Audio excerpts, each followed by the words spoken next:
अस्सलामु अलैकुम और मज़माए कराम।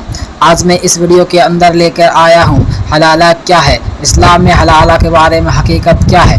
तो बने रहे हमारे वीडियो के अंत तक मुफ्ती सलमान अजहरी के साथ। हलाला है क्या? हलाला दरअसल वो कुप्रथा है जिसके नाम पर महिलाओं को बरसों बरस जिल्लत का एहसास कराया जा रहा है। ऐसा समझिए कि मियाँ बीवी में तलाक हो गया और अगर वो दोबारा उसी पति के पास वापस जाना चाहती है, शादी करना चाहती है, तो पत्नी को किसी और से शादी करनी होगी। तलाक मिलेगा तब वो अपने पहले पति के पास वापस जा सकती है। मानो पति न हुई सामान हो गई, एक दिन के लिए किसी और के पास गिरवी रख दी गई हो, अगले दिन वापस ले आइए। अब यहाँ पर एक बड़ा मसला फैला कर रखा है हमारे मुल्क में लोगों ने। हलाला शरीयत में है ही नहीं। इसको हम हलाला नहीं कहते, निकाह जदीद।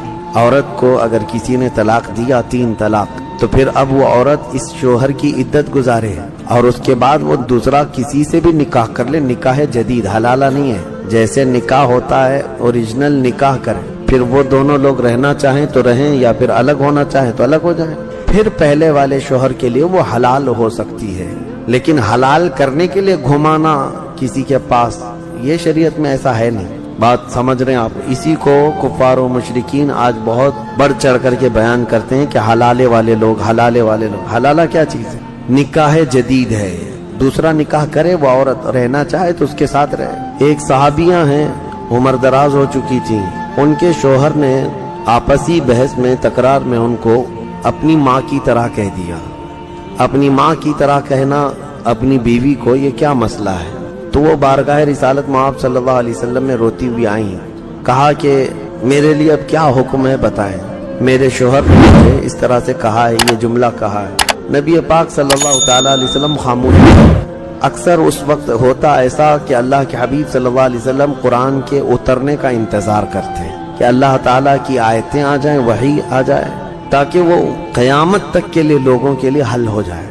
तो वही रब तबारक व तआला ने आयतें नाजिल फरमा दी। क़द समिअल्लाहु क़ौलल्लती तुजादिलुका फ़ी ज़ौजिहा व तश्तकी इलल्लाह। अल्लाह ताला ने सुन लिया उस औरत की जो आपसे बहस कर रही है। वो बहस क्या कर रही थी? सहाबिया बार बार पूछ रही थी कि मेरा मसला बताओ, मेरा मसला बताओ। और अल्लाह की बारगाह में वो शिकायत ये कर रही थी कि अल्लाह मेरा फैसला कर दे जल्द से। अल्लाह फरमाता वल्लाहु यस्मअु तहावुरकुमा। उन दोनों की जो कन्वर्सेशन है शोहर और बीवी की, या फिर यहाँ पर नबी पाक सल्लल्लाहु अलैहि वसल्लम की और जो सहाबिया थी उनके मुतालिक कुरान में अल्लाह फरमाता है कि अल्लाह सुन रहा है जो कुछ भी वो बहस हो रही है। अब मसला बयान फरमाता है रब ताला, अल्लज़ीना युज़ाहिरून मिनकुम मिन निसाइहिम मा हुन्ना उम्महातुहुम इनहुम, यानी जिन लोगों ने जिहार किया अपनी बीवियों से। जिहार, इसको तलाक की बहन का नाम है। ये तलाक में मर्द ने अपनी बीवी को कह दिया कि आज से तू मुझसे आजाद है, या मैंने तुझे तलाक दे दिया, ये अल्फाज अदा किया तो बीवी उसके निकाह से निकल गई। तलाक की भी किस्में हैं बहुत सारी। एक तलाक दिया तो उसको रुजू कर सकता है, यानी वापस लौटा सकता है, उसके लिए निकाह वगैरह की जरूरत नहीं है। और अगर 3 तलाक देता है तो वो मुकम्मल उसके निकाह से खारिज हो गई। अब यहाँ पर एक बड़ा मसला फैला कर रखा है हमारे मुल्क में लोगों ने। हलाला शरीयत में है ही नहीं। इसको हम हलाला नहीं कहते, निकाह जदीद। बेशक और मज़माए कराम, आप लोग सभी समझ गए होंगे कि हमारे मुफ्ती सलमान अजहरी साहब जो कि बयान दिए हुए हैं, पूरी मुकम्मल तरीके से बयान दिए हैं। जो हज़रात नहीं जान रहे वो मालूमात कर लें। तब तक का अलविदा, फिर मिलते हैं किसी नेक्स्ट वीडियो के साथ।